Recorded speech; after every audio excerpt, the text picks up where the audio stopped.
Welcome to Not Going Quietly, the podcast where we inspire growth, beat down biases, and get into all sorts of good trouble with your host, Britt East. No topic is off limits as we explore ways to help everyone leap into life with a greater sense of clarity, passion, purpose, and joy. So get ready to join us for some courageous conversation, because Not Going Quietly starts right now. Hey everyone, welcome to Not Going Quietly, the podcast for outraged optimists and heartbroken healers all over the world, where we surface life's searing truths in the name of radical togetherness. I'm your host, Britt East, and I have not one, but two fantastic featured guests for you today, and I can't wait for you to meet them. My guests are Hugh, Nini, and Neal Treadwell. They're collectors and authors of the book, Loving, A Photographic History of Men and Love. And by way of introduction, I want to do something a little bit different today. I'm actually going to read a couple of lines from their book, from the intro of their book, to kind of set the stage, and then we'll bring them in and you'll get to see some of their amazing work. So I'm going to be reading from their introduction. Our collection, meaning them, began 20 years ago when we came across an old photo that we thought was one of a kind. The subjects in this vintage photo were two young men embracing and gazing at one another, clearly in love. We looked at that photo and it seemed to look back at us. And in that singular moment, it reflected us back to ourselves. These two young men in front of a house were embracing and looking at one another in a way that only two people in love would do. Dating sometime around 1920, the young men were dressed unremarkably. The setting was suburban and out in the open. The open expression of the love that they shared revealed a moment of determination. Taking such a photo during a time when they would have been less understood than they would be today was not without risk. We were intrigued that a photo like this could have survived into the 21st century. Who were they? And how did their snapshot end up at an antique shop in Dallas, Texas, bundled together with a stash of otherwise ordinary vintage photos? I'm hooked already. I can't wait to hear more about this and discover more about these photos. And we're actually going to share some of these photos with you. So if you do have access to YouTube, there's a video version of this podcast. I highly encourage you to pop over there and see it. But if you don't, that's okay too, because we're going to describe the photos to you audibly. So Hugh, Nini, Neal Treadwell, welcome to the podcast. It's wonderful to meet you. Thank you so much for joining us today. Thank you for having us, Britt. Thank you. So tell us who you are, how you came to collect all these amazing photographs, and then why did you decide to publish them in a book? Who we are. I'm a ballet professional, or was. I just retired. I had a 45-year career in ballet. And I've been in the cosmetic industry for 35 years, and we've been together for 32 years. Wow. And as far as collecting, we call it the accidental collection because we never ever thought we were collecting anything in the beginning. We both had very busy jobs, as we just got through saying what we were doing. And one day we found that we both had free afternoon after church on Sunday. And on the way home, there's actually an antique mall. And so we decided to stop in and spend a little time there. We got separated from the very beginning. And I found a box of photos, which you were talking a little bit about. And in the midst of just some plain photos of homes, I found this photograph of these two guys that were in a loving embrace. And it was amazing. I had never run across a photograph like this before. And so I went through the antique mall to find Hugh. I found him, I showed him, and we thought it was just a really interesting photograph. And we say it looked like something that represented the relationship that we had, but it was 70 years older than what we were. So we took it up to the front desk, we bought it, we took it home, we shared a work desk at home, and it floated back and forth on that desk for about, I think it stayed on the desk for over a couple of years. But we didn't find the second photo. I was actually in California on a business trip, and I went into an antique mall and I came across a small glass frame that had etching "Always Yours" on it. It was two cute guys and one in some type of uniform. And so that was the second one, but it was something that we really didn't expect to do. We found them as we went along, and it probably wasn't until how long before we went, oh my gosh, we have a huge collection. We were years into it, hundreds of photos probably, before we actually realized that we were collecting photographs. Before that, it was just sort of happenstance occasions of coming across this photo and that photo. And like Neal said, we had very busy lives, so we weren't really, paying very close attention to what we were doing. We call that our sleepwalking years of collecting. That's absolutely wonderful. One of the things I love about your book is it's so gorgeously produced and published. I mean, it's a book that's like you're meant to live with, and you can refer to these photos anytime you want inspiration or to get the sense of feeling and love. It's a handsome book. It's a huge book. There's tons of photos that range in all different time periods and sizes. It's absolutely beautifully done. In the book, there's very few words. I mean, and that's one of my favorite aspects of it. It's almost like the subjects of the photos are daring us to wrestle with our own emotions, all the projections we might put on them as we get these little glimpses of their lives, their tenderness, their sensuality, their nonchalance, their wit, wisdom, affection.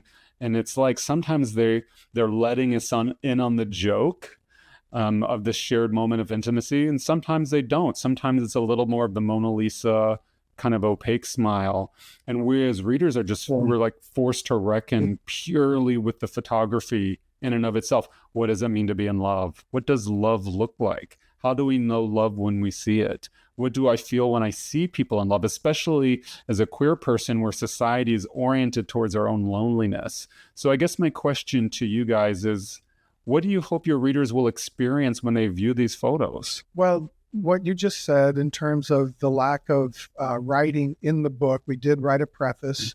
And after the preface, we just let the photos do the talking for us and for everybody else. We didn't feel like it would add anything to the experience for us to try to describe what people will see on their own when they look at these photographs in the book.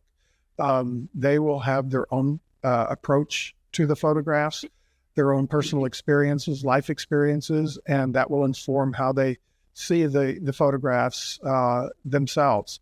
And in terms of, what we chose to go into the book, one of the things that Neal and I have looked for, we always looked for, and we did it instinctively. We didn't ever even talk about this, but we looked for it. And you said, how do you know when you look at somebody, how do you know that they're in love? Well, we all know. When you see that person that you saw the day before they were in love, and then you see them on the day that they're in love, it's a very different face you're looking at on the day that they've fallen in love. It's something that we say you can't hide if you're experiencing it, and you can't fake it if you're not. And so in our collecting, we look at these photographs and we look for what we call that unmistakable look in the eye of someone who is in love, or two people who are in love with each other. And many of the vast majority of the photos in our book have that unmistakable look. Those that don't have poses or hand-holding or embracing, or they're in bed together, clothed but in bed. Our book is not an erotic book. And or they're kissing one another. So, I mean, those are, 100% sure that these people are in love with each other. But the look often transcends everything else. And that's our defining moment for collecting a photograph. Yeah, when I first heard about this book, I was like, yeah, whatever. They don't know if these people are in love or anything, but it's so true. I mean, when you look at these photos, and we're going to share some with you, and I'm sure all of you will agree as well, it is unmistakable. It is unfakeable. It is absolutely obvious what's going on there. Aside from all the secret signals and conventions that you reference, just that look in the eye, it's just absolutely remarkable. Okay, so let's dive in. I'm actually going to share my screen here so we can take a look at some of these wonderful photos. This is the first photograph that we collected. It didn't make it into the book. We just like to show it because it does have meaning to us. This is, what inspired us. And it's the two young men, one holding the other one from behind. We're assuming, since we found it in Dallas, that they're somewhere in Dallas, but in the garden setting. The photo is just a little too dark and not clear enough to be put into the book, but it's a beautiful photo. The first one, by the way, was taken in 1927, and on the back it says, Walter and Herbert at work. Wow. Okay, so this is the one that Neal was describing earlier, the glass frame that has "Always Yours" etched onto it, and the photo on the right is taken out of the glass frame so that you can see the full image. Soldier and his boyfriend is basically what we're looking at. Okay, so this is interesting.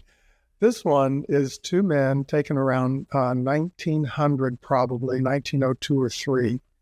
And they're embracing in front of a mirror. You can see the frame of the mirror on the outer edges of the photograph. In front of them is a camera. And this is what we call and maintain is the first selfie taken by a romantic male couple. These two men are posing together, camera in front of them, in front of the mirror.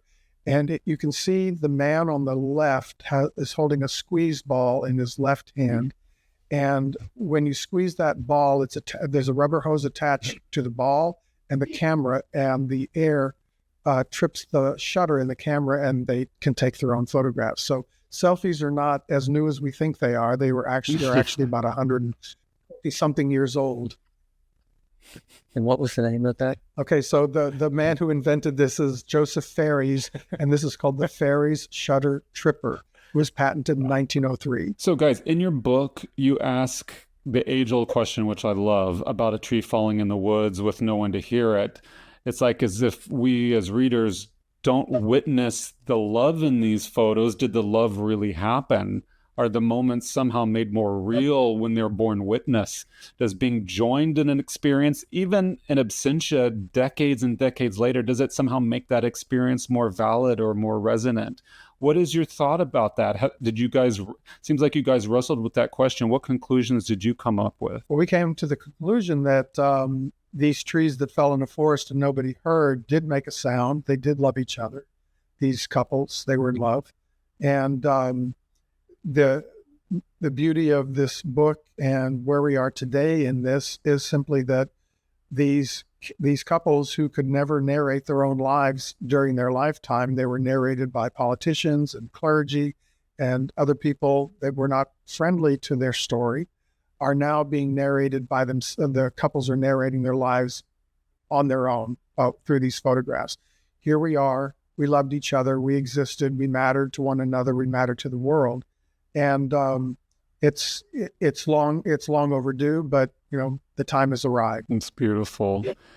Think it's like we all create agency when and where we can. And one thing all of these photos have in common, undeniably, at least in my experience, is an absence of fear. At least in that moment, it's so often, it's not a book of victimization. It's, so often when we come out, to loved ones, the first thing they express, they project their fear for our lives onto us, as if our lives as queer people, as gay men, whomever, will be filled with tragedy, will be filled with loneliness and sorrow. But this is a book of love and empowerment. It's not a book of intolerable exclusion. And so to me, that's what's so real about it. That's one of the reasons I would frankly love straight people to buy your book, so they could witness the personal empowerment, the joie de vivre through the decades that, as we claim more empowerment in our everyday lives, we playfully or romantically or intentionally, we naturally share that just like anybody else. And so I guess my question to you guys is, how can we as gay people do that? How can we claim more empowerment in our lives? How can we share our lives more fully with straight communities, whether through taking our own photos or coming out or living more vibrant lives? What are your thoughts on that? To your point about the book, I think that it has drawn both the gay community, LGBTQ plus community, and the straight community. What happened when we launched it in 2020 during COVID, the first thing was you have to stay 6 feet away from someone. You can't touch someone. You covered your face. And what our book did was show something that everyone was missing, is that human interaction, the touch, the love. And it just happened to be presented with two men. So we have had a very large amount of heterosexual people, straight people, buying our book, sharing it with their friends, parents buying it for their children. It's been more of a unity kind of, or just, showing a caring for each other. And we continue to hear more and more stories about how it is made a positive influence on people with their families and their friends. Just saying, we see you, we know that you love the way we do, because we all love the same. It doesn't matter if it's two guys, two girls, a man and a woman. It's love is love. To the point about sharing your emotion with everyone else, Hugh and I live a life that, I get a little emotional on this. We are the people that we are. We're no different. We don't try to put up in any perception that we want someone to see. We love each other, and for who we are. We show our affection if we're walking down the street or sitting into a restaurant. And if we're lucky that we live in New York, and in Texas, that would not have flown well. But if you don't have that fear, if you show the love that you have for each other, and it's without putting up any kind of offense or thinking you need to be defensive to someone, it comes across genuine, and it's amazing the people who will accept you for who you are. Yeah. But I also think that, like he was saying, when you're safe and you feel secure, the greatest thing any of us can do, or maybe the easiest thing any of us can do to help queer youth today, is to hold hands in public, to give public displays of affection, so that we are taking up space and people are bearing witness to it, because you never know who we are impacting. With the photos in the book, I was really surprised that so many of them almost had this air of modernity to them. I expected, I guess, more quaint, old-timey. I had just had stereotypes and assumptions in my mind, but some of the photos are really artistic and striking. They could be hanging in a lot of them could be hanging in a gallery, frankly, aside from their historical importance, just purely for the aesthetics of them. At least that's what I projected onto them. I was expecting all this, old-timey fashion and, technology, and certainly that was an aspect to it, but there was this weird, inexplicable air of modernity in a lot of them that it was in the eyes somehow. Like, I really felt so connected to so many of the subjects, even though I don't know anything about them. And, you alluded to this earlier. I was hoping you could talk a little bit more about them, about this. Do you see yourselves in these photos? What do you project onto them? When you flip through this book, what do you feel? As you mentioned at the very top of the show, the first photo we saw that we found, we looked at it, and it felt like it was looking back at us and reflecting ourselves in the photograph. That was the connection that we had, and it was what kept us continuing to look for or stumble across these other photos that followed it. And it was meaningful to us. There wasn't the kind of support for our relationship back in the early 1990s that there is today. And so I think we felt a lot of support from these photographs, sort of confirming, what our relationship was to each other and what we meant to one another. We just found confirmation through these photographs. That's why it was personal to us, why we kept finding them, why we kept collecting them eventually, and why we didn't really tell anybody about these photographs or this collection. We have very supportive friends and family. They would have loved to see this collection, but we never showed it to anybody and never talked about it, never mentioned it, because in some strange way, we thought people would think we were odd for collecting them. Now, that probably doesn't make any sense to anybody listening to this, but that's what we thought.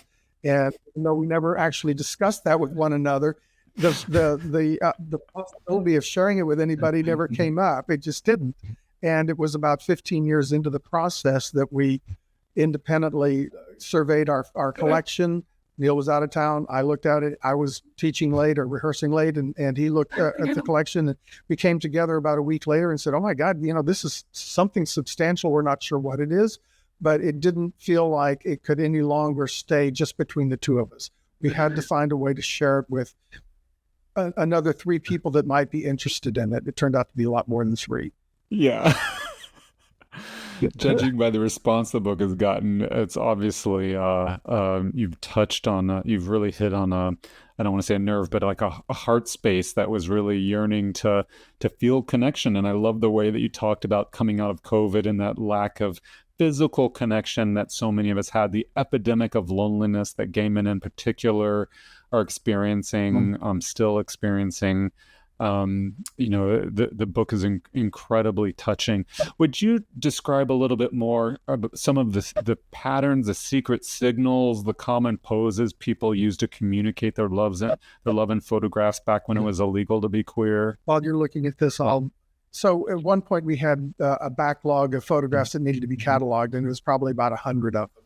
And I had them sitting on a large table in our apartment, and I didn't know what to do with them. We had been putting the photographs in photo albums that we thought this to hone them in a nice way, in a respectful, loving way. We were putting them in these albums, and we started to develop patterns. Neal went and looked at this group of photographs and came up with all of these interesting, like handholds or embraces or gestures or faces or whatever. And he's going to show you one right now. But what we saw is they span from the 1850s all the way to the 1950s. And it's not like Instagram or any social media you have now going, oh, well, that's a cool pose, let me do that.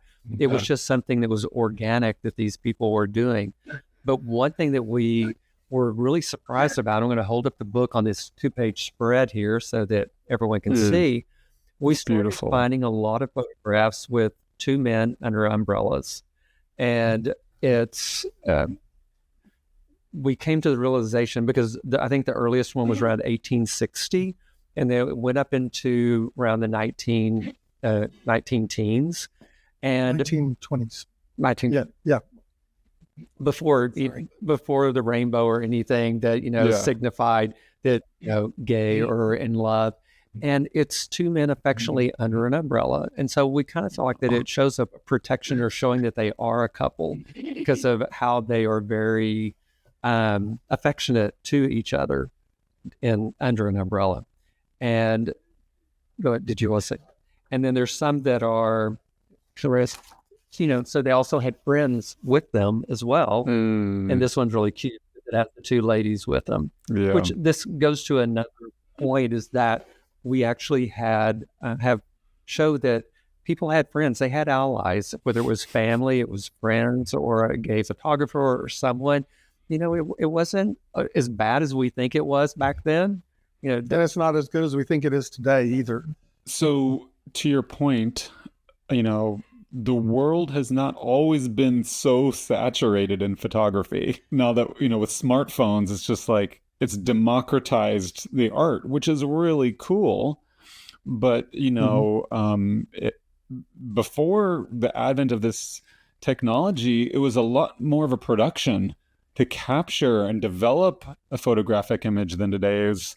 Now we have all these HD cameras and, video recorders built into our phone, and pretty much everybody has them. But, I got thinking about, when I was looking at the book, about the process of preparing for, conducting, developing an image, and how that must have impacted the decision-making process, the staging, the preservation of these photos. It got me thinking, like, maybe this photo looks accidental and off the cuff, but I can't help but wonder if it's actually staged in a really beautiful way.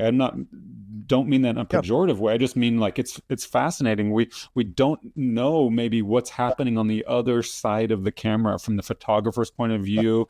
Are the photographers friends of the subjects, relatives?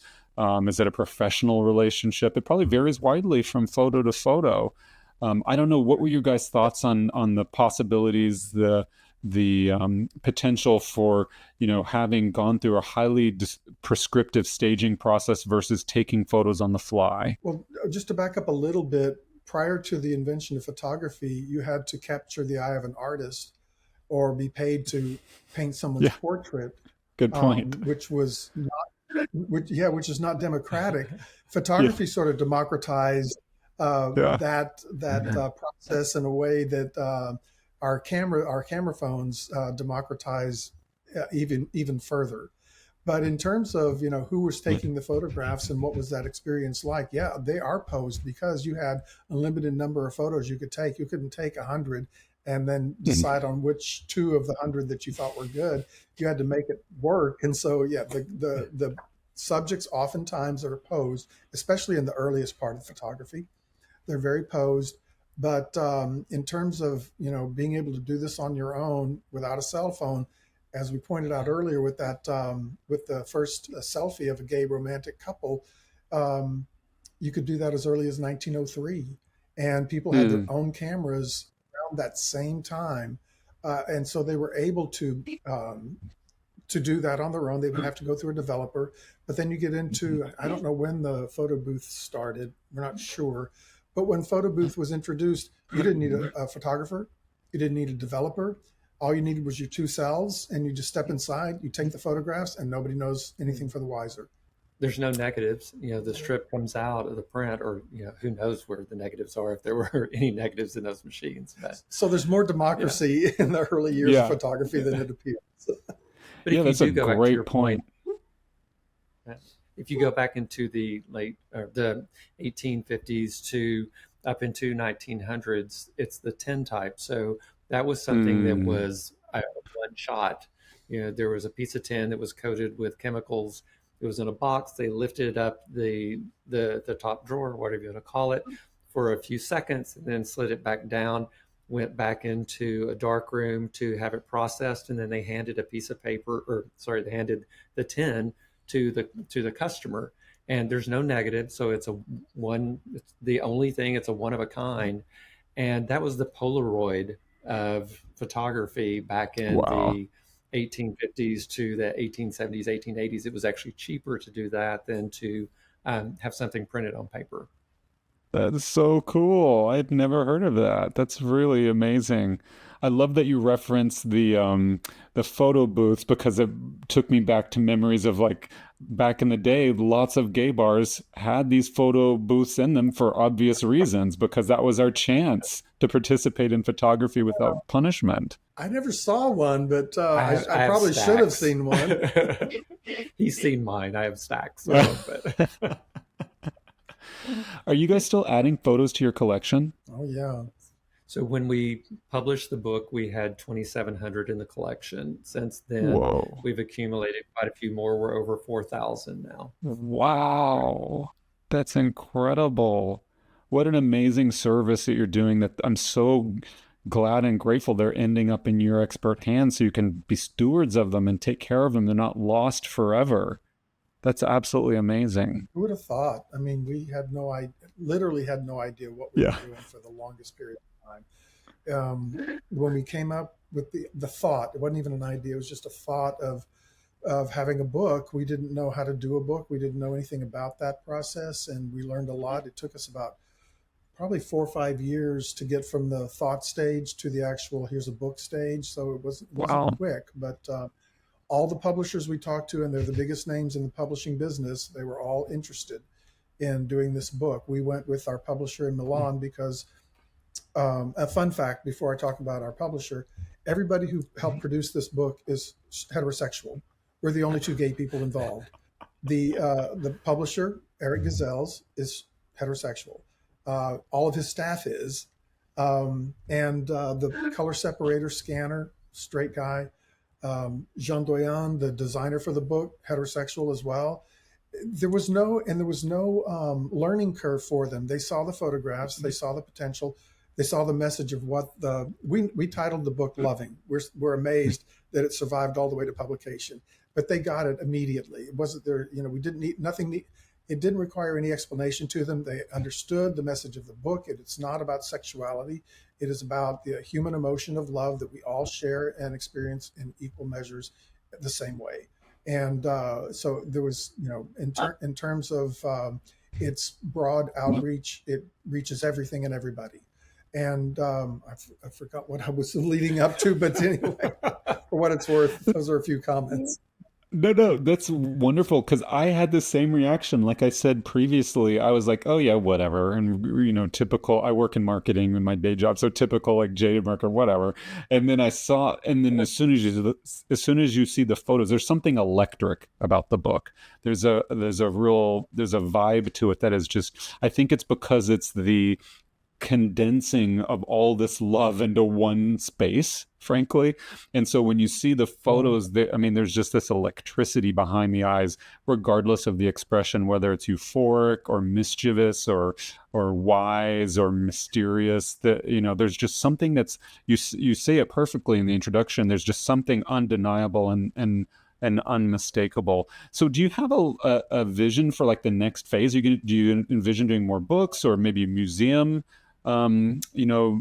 pieces, or what are you thinking for the future of this collection? Well, we actually in June of last year, 2023, we had the first exhibition, and it was in Geneva, Switzerland, Musée Rat, and they had the largest opening and turnout of any exhibition at the museum, and it's the oldest museum in all of Switzerland. And we had It was amazing. It was yeah. And the posters were plastered all over trains and buses and billboards all Wow. over the city for all over the country. They had one of the speed trains had the book cover and the exhibition plastered on the side of it. So it was going all the way from Geneva to Zurich and back. So we had no idea what to suspect, what to expect. Excuse me, what to expect. But when we did the press conference the day of the opening, there were just tons of people there, and it was kind of disorganized. And somebody from the museum came up and said, "I'm so sorry, this is so disorganized, but we never expected this many people to show up for the press conference. We've never had this kind of turnout before." You broke Switzerland. I love it. We broke Switzerland, yes. It was great. It was 3,000 square feet. We had over 400. We had more images than what are just in the book.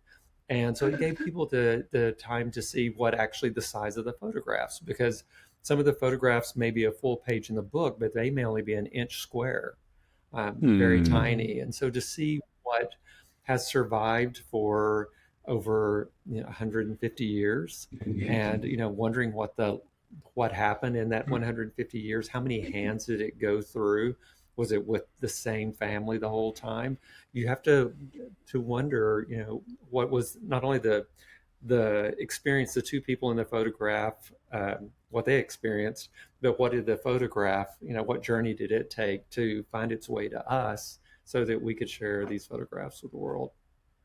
So That's to absolutely answer your beautiful. other question, we are working with, we can't say where, but there is another So we can country, say what country, right? I guess. We'll say what country, in Australia, and there's interest, and so hopefully we'll have something to share within the next 3 to 4 months as to when. Next week, or maybe next week. Yeah. So it could be kind of cool, and we are working on book 2. Book 2 is supposed to come out in 2021. We thought we would do it the next year, but based on what was going on in the world, and then the success of this one, and just getting it into people's hands, our distributor and all of our partners kept saying, "Let's just wait one more year. Let's just wait one more year." And then the exhibition happened, so that pushed it out another year. But we are looking at now the end of 2025. That's incredible. That's incredible. I wish you guys so much success. It's absolutely amazing. What does it feel like? It's like it's all taken on this life of its own, this collection. I mean, what does it feel like for you two? We were in a cab Uber going to the airport the other day for a speaking engagement at a college about our book, and we're very ordinary people. We have very modest expectations about anything in our lives, and that day, like a lot of things happened that we needed to talk about, and we were just kind of musing and marveling and sort of just astonished that our conversations were now okay. The museum in Australia reached out to us today, and we need to get a response to them. And CNN wants to do a story, and those are the kind of and we have to talk to Eric about book 2. We have a meeting set up for the next. Those are. I mean, that is so not reflective of our lives at all. I love it. And it just goes to show you, like, when you engage with your passion, you have no idea where it's going to lead you. And I hope that your story is inspirational to our audience, not just the photography, of course, that's front and center, but also your story, your personal story, that you followed your hearts and you did this project for yourselves. And then you looked up one day and you had this undeniably important collection that had a sense of urgency behind it that propelled it forward into the world. And now you're, like you said, CNN and Australia and Switzerland, Today Show, all this stuff. I mean, that's absolutely remarkable. Do you have any favorite photos, or does it feel like you're choosing between your children? It is a little bit, but we do have favorites. So I'll go first. He's already got the book open. I know. Here. It's, if I had the opportunity, this was one of my favorite ones before I had a story behind it. And it's something that you said about the photographs, about their pieces of art. And I look at this photograph I'm getting ready to share with everyone as a piece of art as well. It's about 2 inches by 3.5 inches long, and it's two men on a picnic. There's a loaf of bread with a knife in it. There's a young man laying over on top of his friend. For those who aren't looking at the photograph, who has gorgeous hair, and the guy laying on his back has his head a little bit covered up, but it just looks like a painting you would see in a museum. Yeah. And for the photographs that are taken, it was one shot. They didn't do cropping or anything else. It was, you got whatever was on the roll of film when you had it processed. So with this photograph, it was beautiful. When we launched the book, there was an article that was in The Guardian in the UK, and a professor from Vienna reached out to The Guardian and said, I know who's on page 210 and 211 in this book. Can you get us in contact with the authors?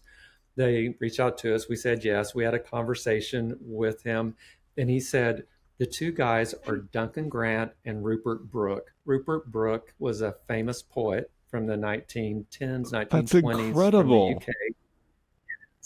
And he's the one with the gorgeous hair. And Duncan Grant is a famous painter from the UK. They were both members of an art colony that was called Bloomsbury Colony I know I got it right for once. And so his question was, do you know who took the photograph? Because we dated it around 1910, and he agreed to that. So it's possible that there's a very famous photographer who also took the photo. Lytton Stretchy is who is supposedly or thought to have taken the photograph. So, but we're looking at it, and this is one person's opinion. So, thank goodness we have Google. So we do the Google search. There is a slight cut in his eyebrow of Rupert Brooks, and when you look in the photograph, you see the same thing. His ear matches, and of course, he has more hair than anyone deserves. So, for anyone who's out there and can't see us, I have no hair. My name's Neil. I'm bald. Hugh has a lot of hair. So, And then what was great was about 2 months, 3 months later, there was a guy who just did his thesis, whatever you want to call it, papers in college on Duncan Grant. And he said, on page 210 and 11, you have a picture of Rupert Brooke and Duncan Grant. He said, and I know it's him because I've done his life history and followed him. And so I know everything about him. So we're 99% sure that's who it is in the photograph. They just don't have their name on it. That is incredible. Oh my gosh, what a story. I mean, these are people that I know because I'm a nerd. And so I've read the poetry, and I actually have volumes of Rupert Brooks poetry in our house, in our library. So I'm just totally floored right now. I had no idea that's who it was. Because that was one of my favorite photos as well. Absolutely amazing. Any other favorites you want to share?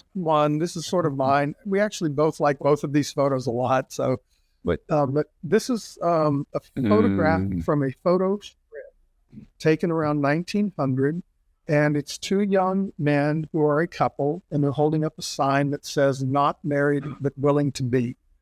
And this is a prop that a studio photographer would have had, in his studio. That when somebody comes in for a photograph, he'll say, put on these funny hats and I'll take a photograph, and hold up this tool. These are fans, or just lots of different props. And one of the props was this sign that a young single man would hold up, and it says, "Hey, ladies," parenthetically, "Hey, ladies, I'm not married, but I'm willing to be."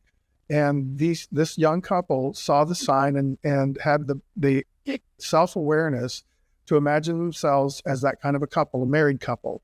And they held up the sign that parenthetically says, "We're not married to each other, but we're willing to be."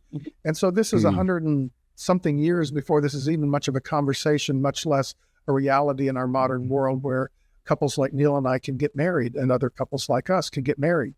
And so, it's the prescience of that they had about what the future might hold is amazing for something that took place probably about 124 years ago as of now. And we have 5 photos of the couple.